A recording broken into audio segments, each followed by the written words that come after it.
Hello, today I bring you my May wrap up. May's been a strangely long month, so my memory of the first few books I read isn't great, but I'll try anyway. So, the first thing I read this month was The Gracekeepers by Kirsty Logan. I did this as a buddy read with Katie from Books and Things, who I will link down below, and our thoughts were pretty much the same. It was really beautifully written. Really, I think the best way to describe it is graceful. It's basically a sort of dystopian world where the world has been predominantly flooded. There are small sort of islands, but most of the world is covered in water, and these islands are kept for the rich and the privileged people, and the rest of the people in the world live in boats. The main character in this north is on a circus boat. She is the bear dancer of the circus, and she has her pet bear, as you can see here.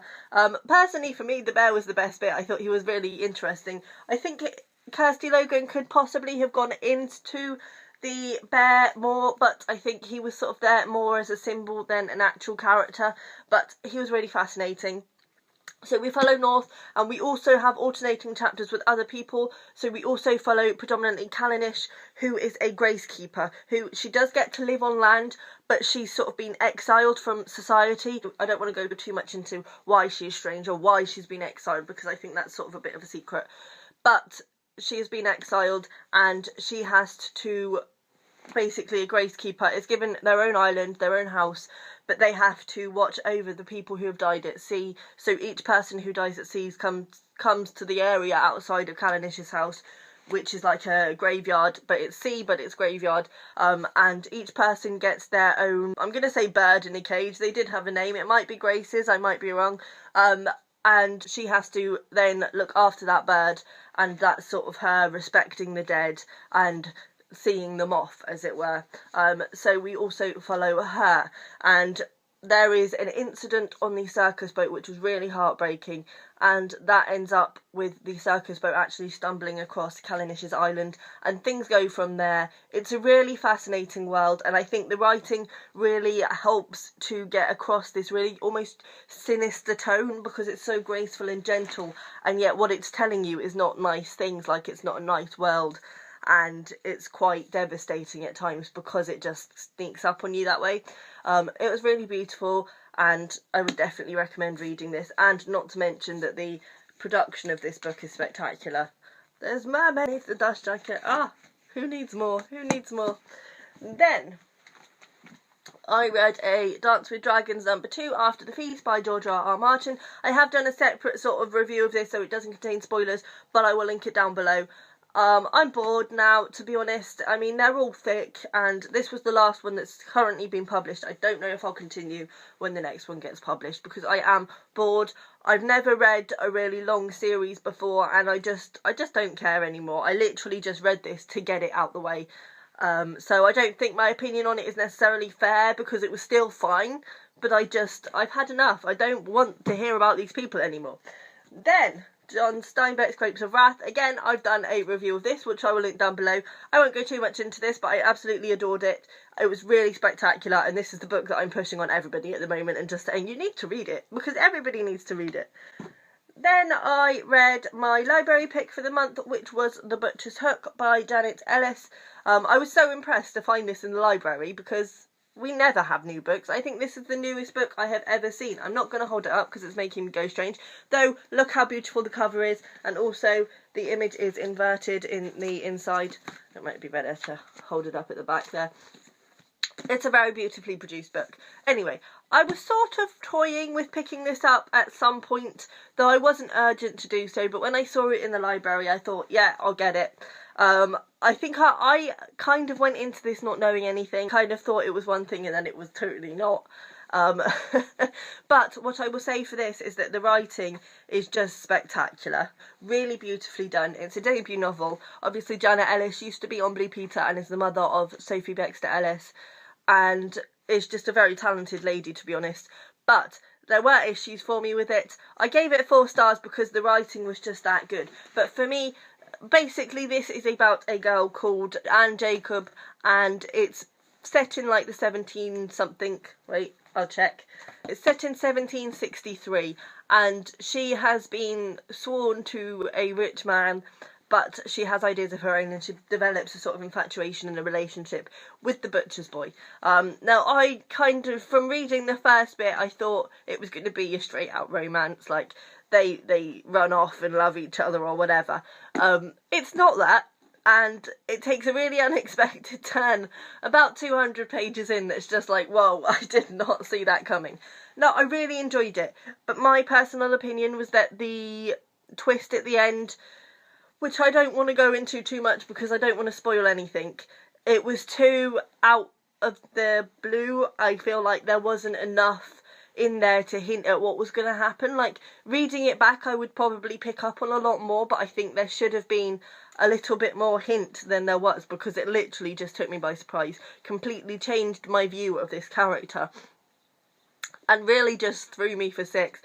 It is really gruesome, and it's spectacularly gruesome. It's wonderfully written, but I feel like there should have been a slightly better pacing, because for like 200 pages of the novel, you think it's just a straight out boy meets girl kind of, how can they be together? So I feel like there could have been, as I say, more of a hint almost. But the writing's completely sold it for me, and I would definitely recommend it for that. I'm going to read you out something. It's a tiny little bit, but it's when she first meets the butcher's boy. And it's so romantic. "Mistress Jacob?" I look at his mouth as he says my name. There is a faint line of dark hair above it. I do not want to look away. Everything I have done today till now seems pointless. I have wasted hours not looking at him. Like, that is just perfect. I have wasted hours not looking at him. I loved it. I loved that. But yes, the writing was really good, so I would sell it off of that. Then I read Julia Ringer's How to Breathe Underwater. This is a short story collection which has been everywhere recently. Everyone loves it. Gotta say, I was completely underwhelmed. I really didn't enjoy it. I mean, it was a really fast read. Firstly, I will say everyone else seems to have the hardback. I bought the paperback, and it's really strangely produced. It's almost bound too tightly, so the pages inside are sort of wrinkled. I don't know if you can see they're sort of wrinkled up, so it's really tight, which is a bit strange. The cover's almost too small for the pages. Anyway, but yes, it didn't blow me away. This is basically about sort of women and growing up as a woman and having predicaments. I can't even really remember, to be honest, many of the stories at all. Normally, the way I judge a short story collection is that I will highlight the stories that blow me away.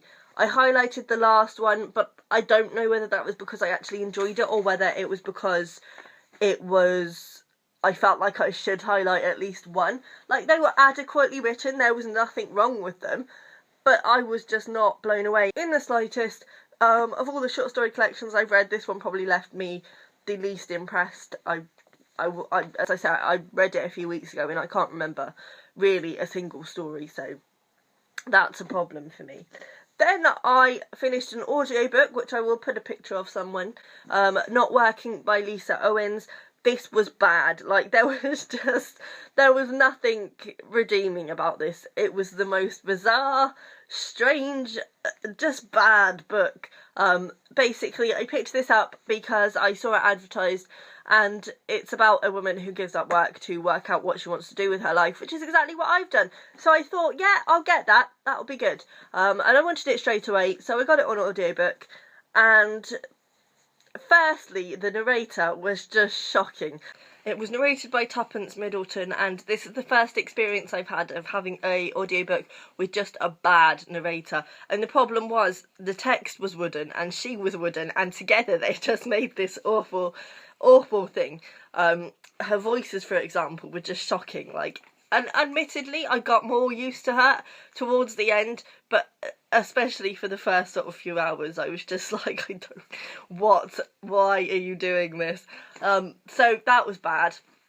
But the book itself was really bizarre. It's written almost in little subheadings. Literally, things would happen, like there'd be a subheading, and it would literally be this little section of the main woman in a coffee shop talking about how the latte held the spoon up because it was so stiff. and then we'd be on to the next section, and there'd be no reason for the little weird bits, but they were just there. And there was another one that went on for quite a while about a man in the shop was trying to give her a free Kit Kat because it came free today and she didn't want it, and why did she have to have the Kit Kat, and he wouldn't take no for an answer. He didn't understand why she didn't want the Kit Kat, and I was just like, this is not how you book. This is not how you book. So yeah, it was just bad. I've looked at a few reviews and they were all the same. I gave it 2 stars. I really did not enjoy. Then I got Just Kids by Patti Smith. This was a bit of a cheat. I did my non-fiction pick and my reread all in one go. This is Patti Smith's memoir about her time with Robert Mapplethorpe in New York when they were growing up, and it's glorious. It's just as glorious now as it ever was.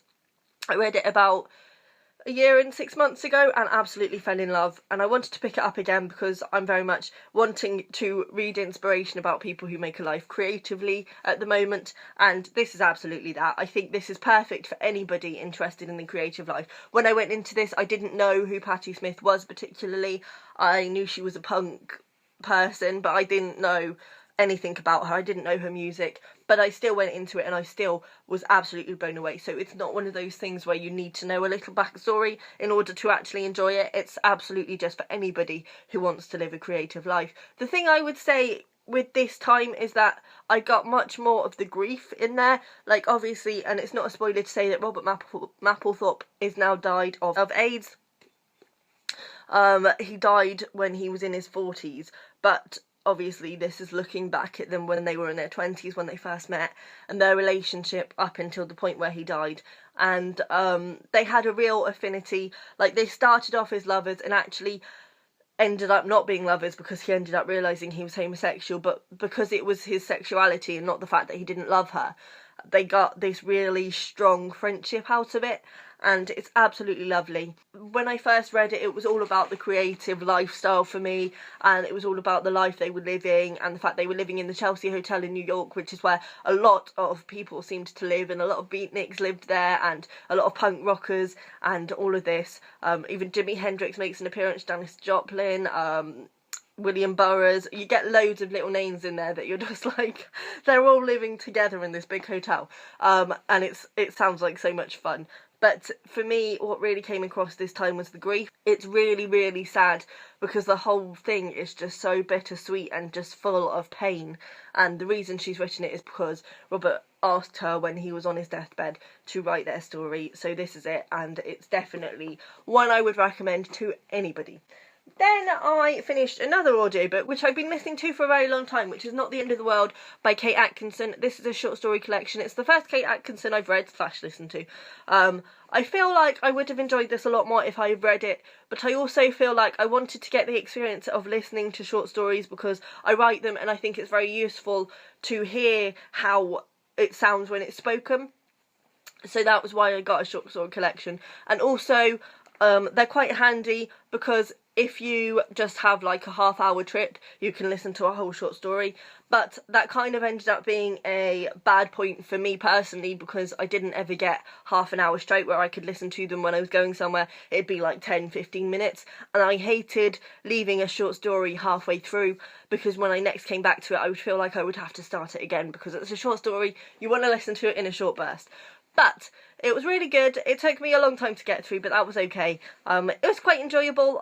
As I say, it's difficult having listened to it on audio. I don't physically have, like I said about How to Breathe Underwater, I like to tab my short story collections. I don't physically have, obviously, tabs in there. I can't remember titles of the stories to tell you which ones I particularly enjoyed, but they were all quite fun. It's sort of a short story collection inside a major story about the end of the world, and the first story is about 2 women who have gone shopping and the world ends up ending, and there's sort of an apocalypse around them, basically. And towards the end, I don't think it's a spoiler to say that we come back to them, and it turns out that they've been telling each other all these stories to stop themselves from realising that it's the end of the world and sort of to distract themselves from their situation, which I really liked. And I think it's not a spoiler to say that because I knew that when I went into it, and it really rounded the whole thing off. And I don't necessarily think, because such a big time had elapsed between the first story and the last story for me, I don't think I would have picked up on that unless I had been told otherwise. So I think it's important to know that. It really increased my enjoyment of it. But there are some bizarre stories in here. There are some real stories in here. There's a story about a man who develops a double, and he's being told that he's done things that he knows he hasn't done, and he's trying to wonder, why is he sleepwalking? Is there somebody else doing things under his name? There's another story about a cat who is huge and ends up almost being a man, and this woman ends up getting into a strange relationship with the cat, which I really enjoyed.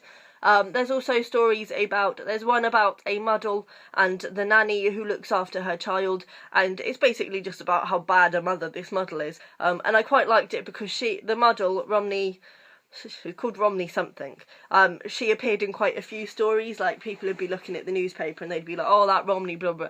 So I liked that. I liked the intertextuality, because I haven't actually read a short story collection before that had that sort of intertextuality within it, so that was quite fun. So I would recommend it. I kind of wish I'd read it in physical copy, but I also think, you know, it's one that I'll go back to, definitely. Then finally, I ended the month on Americanah by Chimamanda Ngozi Adichie. I recently posted a review of this. I didn't necessarily get along with this book. There was real flaws in it for me that I just couldn't get past. I won't go into that too much because I'll link my review down below if you want to check that out. I've done quite a few separate reviews this month, actually. So yeah, I'd still recommend it, but it's not perfect by any stretch of the imagination for me. So it was kind of a controversial month. There's a few books in there, certainly two that I know are really popular, that I just didn't get along with. I don't know whether that's me personally. I've been feeling quite lethargic and blah this month, but yeah, there was no books I hated apart from Not Working. That was just, yeah, would not recommend. But other than that, it's been quite a good reading month, so I can't complain. I hope you've all had a good reading month. Let me know down below, or link me to your wrap-ups. Bye!